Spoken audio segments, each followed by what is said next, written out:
فرمایا یا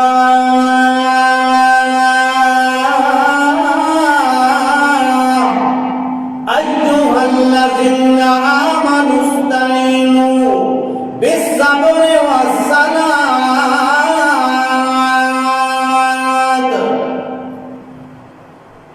اے ایمان والو استعینوا، اللہ سے مدد مانگو نا، شرط یہ ہے مصیبتیں آ جائیں، پریشانیاں آ جائیں، آزمائشیں آ جائیں، بیماریاں آ جائیں، تو استعینوا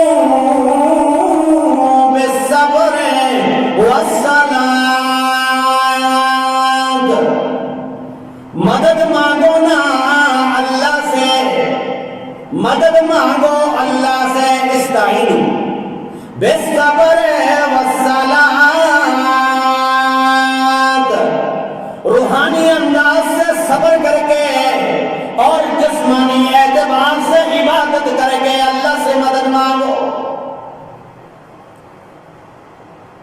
یہ نہیں کہ تمہاری روح مضطرب ہے، پریشان ہے، آزمائشوں میں گرا ہوا ہے اور جسم تمہارا نافرمانی میں لگا ہوا ہو، نہیں، فرمایا استعینوا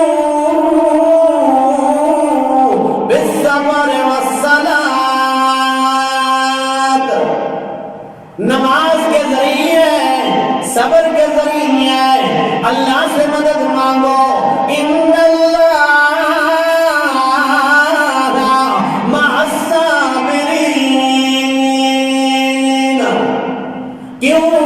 اللہ صبر کرنے والوں کے ساتھ ہے، جزا فضا نہیں، گلے اور شکوے نہیں، بلکہ اللہ سے مدد مانگتے ہوئے، صبر کرتے ہوئے، اللہ سے التجائیں کرتے ہوئے، اللہ سے گڑ گڑاتے ہوئے اللہ سے مدد مانگ کی نماز ادا کرنی ہے، صبر کرنا ہے۔ اللہ صبر کرنے والوں کے ساتھ ہے۔ یہ نصیحت کرنے کے بعد اللہ نے ایک بڑی آزمائش کا ذکر کیا، پھر انعام بھی ذکر کیا نا، فرمایا وَلَا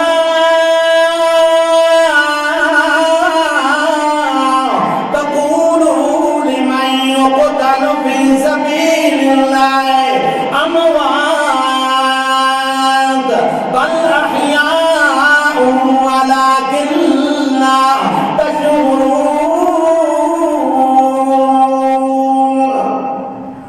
تم اپنی زبان سے نہ کہنا، لا تقولوا، زبان سے نہ کہنا لمن يقتل في سبيل الله، جو قتل کر دیے گئے ہیں، جو شہید کر دیے گئے ہیں اللہ کے راستے میں، اللہ اکبر، اللہ کے راستے میں کاٹ دیا گیا جن کو، آپ نے نہیں کہنا، اللہ کیا کہنا ہے، فرمایا اموات،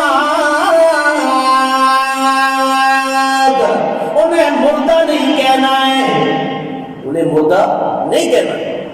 اللہ پھر کیا کہنا ہے، فرمایا بل احیاء ولکن لا تشعرون،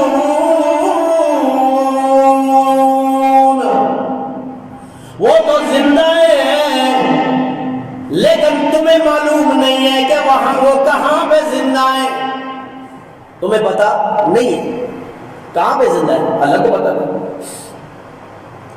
یہاں تو فرمایا نا، آپ نے کہنا بھی نہیں۔ اور سورہ آل عمران میں فرمایا وَلَا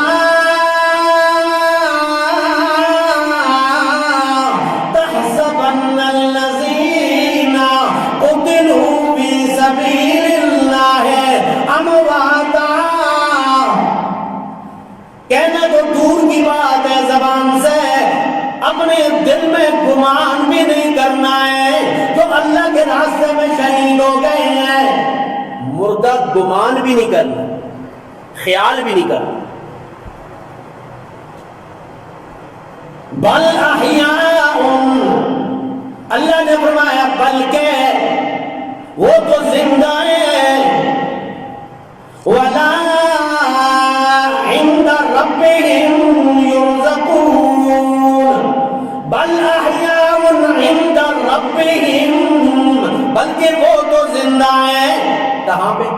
عند ربهم يرزقون، اللہ کے پاس زندہ ہے، زندہ و جاوید ہے، اور صرف تم زندہ سمجھتے ہو. یرزقون، انہیں رزق بھی دیے جاتے ہیں، رزق دیے جاتے ہیں. جب یہ آیت اتری صحابہ کرام پریشان ہو گئے. اللہ کے نبی صلی اللہ علیہ وسلم کے پاس آئے، اے اللہ کے نبی بات ہمیں سمجھ نہیں آئی ہے. اللہ نے فرمایا ہے آپ نے شہید جو لوگ ہو گئے ہیں انہیں مردہ بھی نہیں کہنا، گمان بھی نہیں کرنا ہے، وہ تو زندہ ہیں. بات سمجھ نہیں آئی. کیوں؟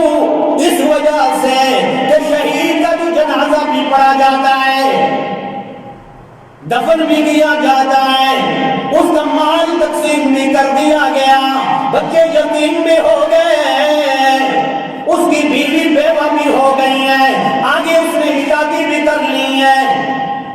اگر وہ زندہ ہے تو یہ کام کیوں ہوا؟ اے اللہ کے نبی بات سمجھ نہیں آئی ہے. صحابہ کرام کو بھی جب کوئی مسئلہ ہوتا تھا رسول اللہ صلی اللہ علیہ وسلم کے پاس، حالانکہ عربی دان تھے،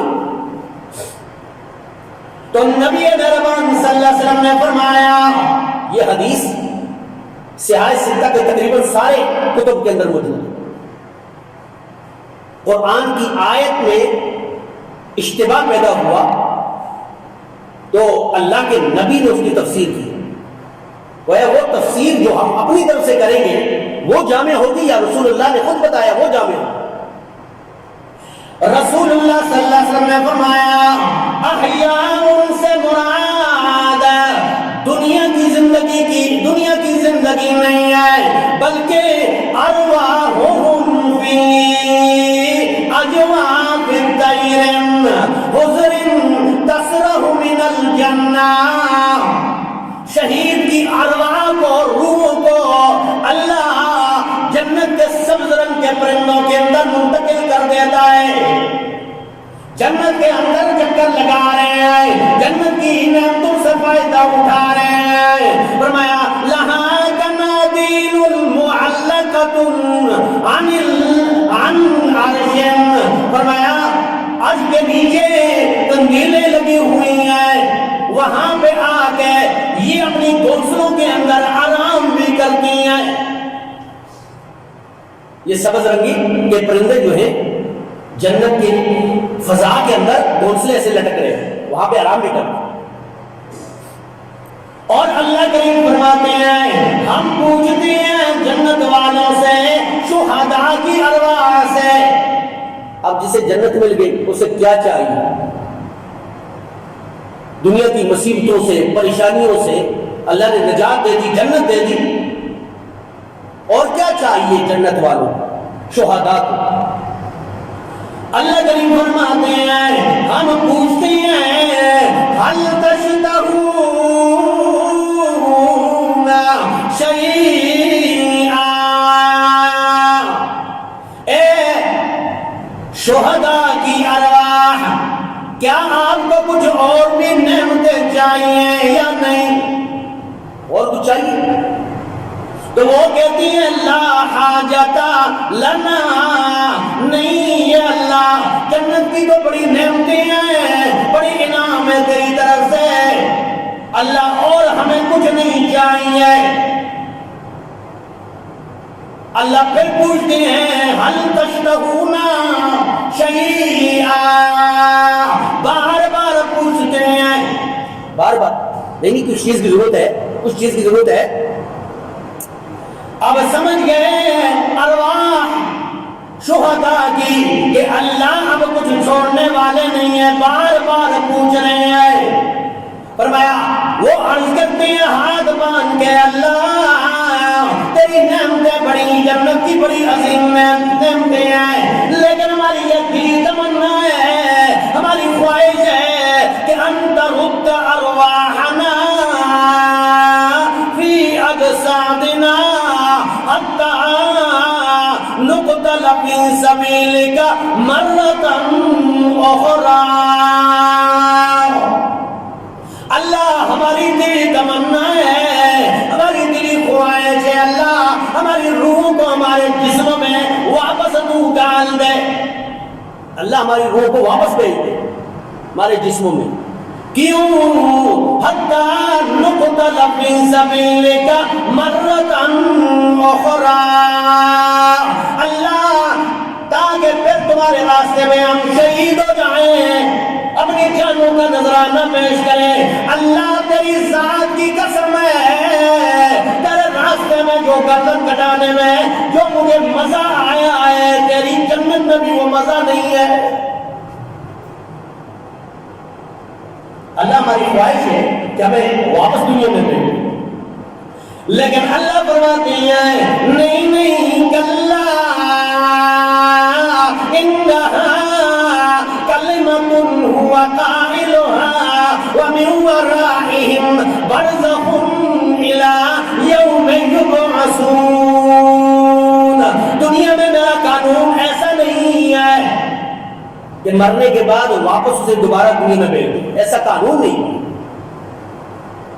کتنی عظیم نعمت کہ روحوں کو جنت کے سبز رنگ کے پرندوں کے اندر منتقل کیا جاتا ہے، وہاں پہ کھاتے ہیں پیتے ہیں۔ تو صحابہ کرام سے فرمایا نا، یہ جو اللہ فرما رہے ہیں بل احیاء، شہید زندہ ہے، یہ دنیا کی زندگی نہیں ہے، یہ تو جنت کی زندگی۔ جس طرح حبیب نجار سورہ یاسین کے اندر فرمایا، پوری دعوت ذکر ہے،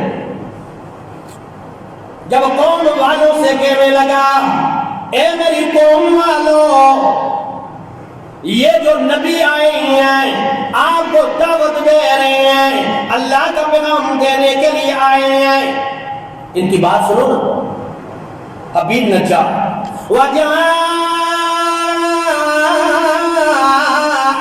من اقصى المدينة رجل يسعى قال يا قوم اتبعوا المرسلين۔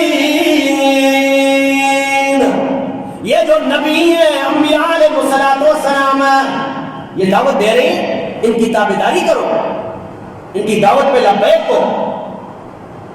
اتبعوا من لا يسألكم اجرا وهم مهتدون۔ یہ آپ سے کسی بدلے کا سوال نہیں کرتے، یہ تو آپ کے راہ راست میں لانے کے لیے آئے ہیں۔ اچھا یہ بڑی ایک لمبی دعوت ہے۔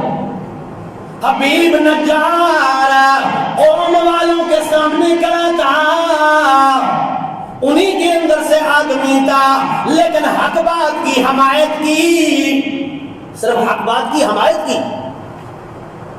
دعوت تو بہت بڑی بات ہے، اللہ کے راستے میں شہید ہونا تو بہت بڑی بات ہے، حق والوں کی حمایت کرنا بھی بہت بڑی بات۔ دیکھو کیا اجر ملا۔ جب قوم والوں سے کہا دیکھو قوم والو، وما لی لا اعبد الذی فطرنی والیہ ترجعون، فرمایا میں تو اللہ کے علاوہ کسی غیر اللہ کی عبادت نہیں کرتا ہوں، اسی نے اللہ نے ہم کو پیدا کیا اور اسی کی طرف لوٹ کر جانا ہے، دعوت دی۔ تو روایات میں آتا ہے کہ قوم والوں نے اسے اتنا مارا کہ پیٹ کی آنتیں منہ کے راستے سے، پیشاب کے راستے سے باہر آ گئی، اتنا مارا۔ حبیب نجار اب قوم والوں نے اتنا مارا، اب روح قبض ہونے لگی، کہنے لگا اے میری قوم والو، انی آمنت بربکم فاسمعون، اے میری قوم والو میں اللہ اپنے رب ذوالجلال پہ ایمان لایا ہوں، اللہ کی قسم ہے مجھے میرے رب نے جنت میں میرا محل مجھے بتلا دیا، جنت میں میرا مقام مجھے بتا دیا، قیل ادخل الجنہ ادھر روح قبض ہوئی نا حبیب نجار کی روح قبض ہوئی، ادھر اللہ کریم نے فرمایا کہ لدخل الجنہ، اے حبیب نجار تمہیں قبر میں بعد میں دفن کریں گے، تیری روح کو اللہ نے جنت میں پہلے داخل کر دیا۔ اور مرتے مرتے کہنے لگا یا لیت قومی یعلمون، کاش میری قوم والوں کو پتا ہو جاتا نا کہ اللہ نے میرا کتنا احترام کیا، کتنی عزت کی اللہ کریم نے میری۔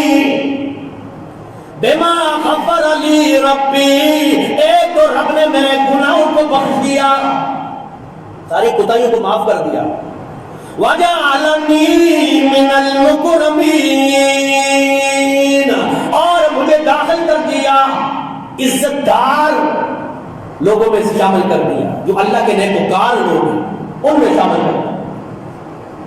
تو اللہ کے راستے میں شہید ہونے والوں کو اللہ نے کتنا مقام دیا۔ حضرت حنظلہ رضی اللہ تعالیٰ عنہ نئی شادی ہوئی، ایک رات کی گھر میں بسر کی، ایک رات اعلان ہو گیا، اللہ کے نبی صلی اللہ علیہ وسلم نے جہاد کا اعلان کر دیا۔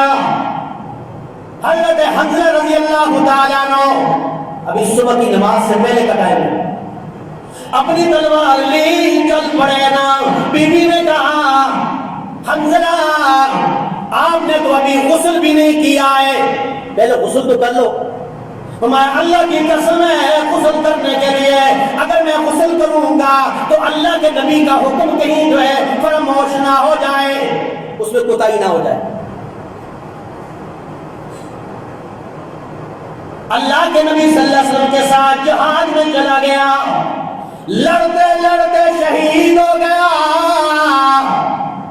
نبی مہربان صلی اللہ علیہ وسلم کی عادت مبارکہ ہوا کرتی تھی کہ جب جنگ ختم ہوتی تھی شہداء کو ڈھونڈا جاتا تھا، ڈھونڈا گیا، باقی صحابہ کی میتیں لے آئے، پوچھا گیا حنظلہ رضی اللہ تعالیٰ عنہ کی میت نظر نہیں آ رہی، ڈھونڈے ڈھونڈے اچانک نبی مہربان صلی اللہ علیہ وسلم کی نگاہ آسمان پہ پڑ گئی، کہا سبحان اللہ۔ صحابہ نے فرمایا اللہ کے نبی صلی اللہ علیہ وسلم یہ آپ نے اوپر دیکھ کر سبحان اللہ کہا کیوں؟ فرمایا اللہ کی قسم ہے حضرت حنظلہ رضی اللہ تعالیٰ کی میت کو فرشتے جنت کے پانی کے ساتھ غسل دے رہے ہیں۔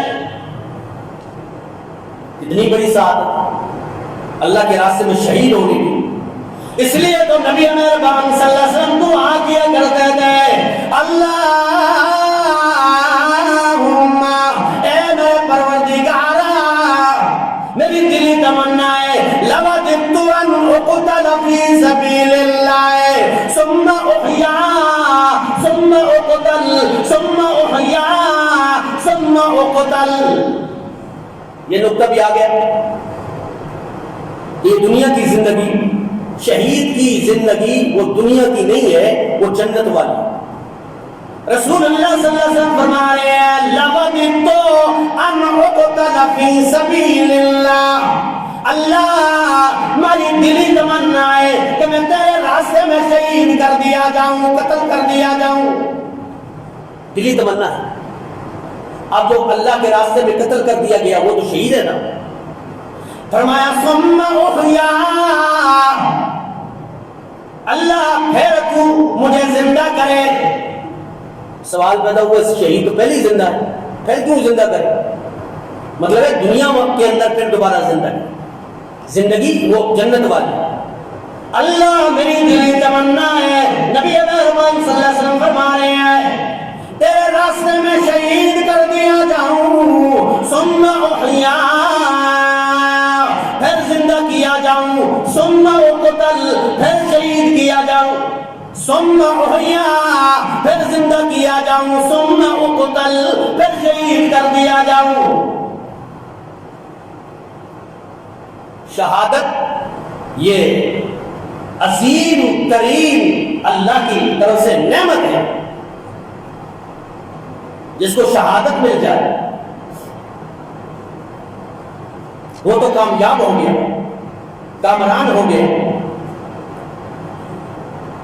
تو نبی مہربان صلی اللہ علیہ وسلم نے فرمایا کہ دو قطرے جس پہ اللہ نے جہنم کو حرام کر دیا ہے، ایک گنہگار کی آنکھوں سے بہنے والا خون جو ہے وہ آنسو کا قطرہ، گنہگار آدمی جب روتا ہے اللہ کے سامنے گر گڑاتا ہے، آنسو کا قطرہ ابھی آنکھ سے نکلا، زمین پہ پہنچنے سے پہلے پہلے اللہ اس کی توبہ کو قبول کر کے پچھلے گناہوں کو معاف فرما دیتے ہیں۔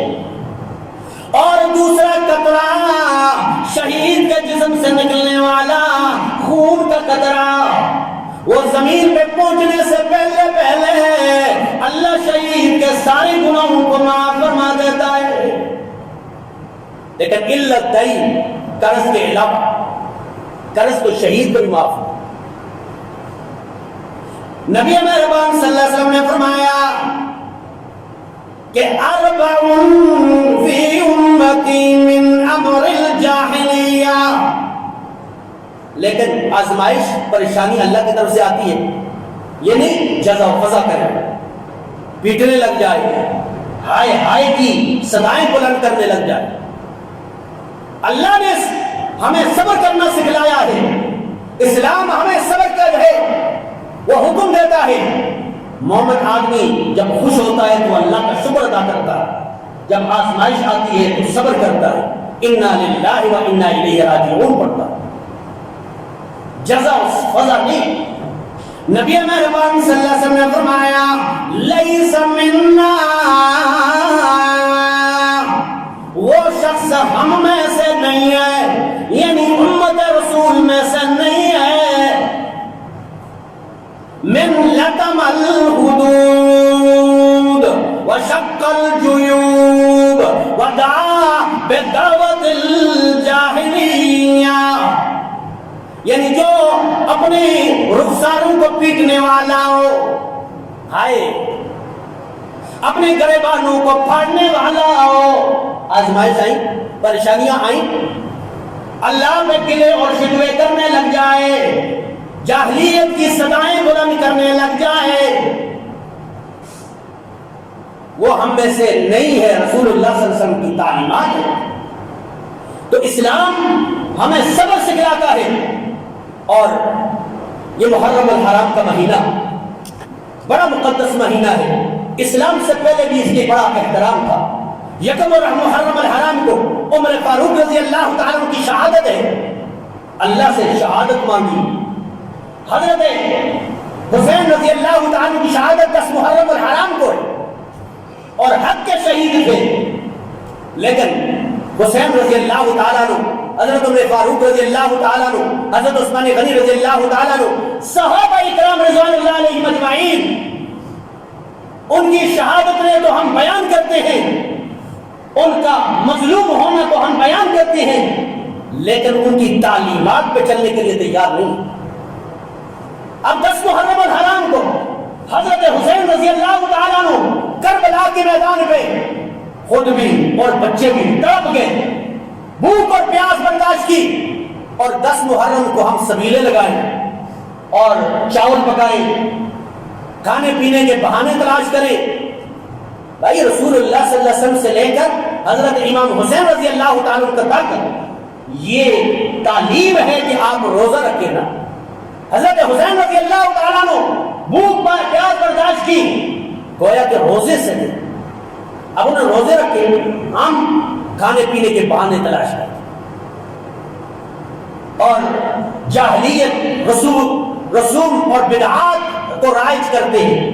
ان مہینوں کے اندر مہینوں کا احترام ہے، عزت ہے، اور حضرت حسین رضی اللہ تعالیٰ عنہ قد کے اولاد کو قربان کر دیا، لیکن فساد پیدا نہ ہونے دیا، باطل کی بیعت نہیں کی۔ تو یہ تعلیم ہے حضرت حسین رضی اللہ تعالیٰ عنہ کی کہ ہمیشہ حق کا ساتھ دینا چاہیے، ہمیشہ حق بات کرنی چاہیے، تمہاری جان بھی نکل جائے تو حق کا ساتھ نہ چھوڑنا۔ حضرت حسین رضی اللہ عنہ کی یہ تعلیمات ہیں، کہ دین اسلام کو انہوں نے بچا لیا.